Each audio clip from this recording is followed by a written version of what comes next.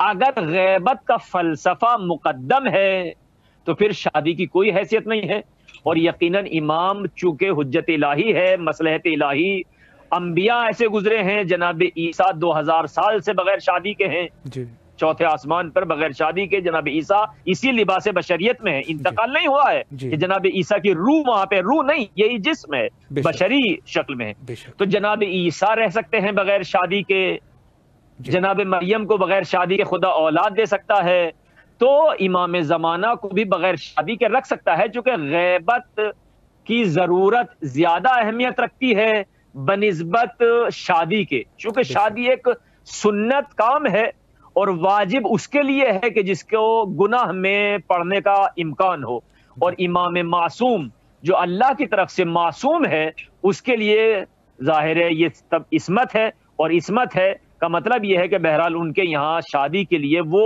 وجوب نہیں ہے کہ جو عام انسان کے لیے واجب ہو جاتی ہے، لہذا ترجیحاً انہی علماء کو حاصل ہے ترجیح کہ جو اس بات کے عقیدہ رکھتے ہیں کہ امام زمانہ کی شادی نہیں ہوئی ہے، اور وہ تنہا ابتدائی ولادت سے آج تک اسی طرح محو عبادت ہیں اور اس کائنات کو اپنے اختیار اور کنٹرول میں لیے ہوئے ہیں۔ جی قبلہ، جی بے شک۔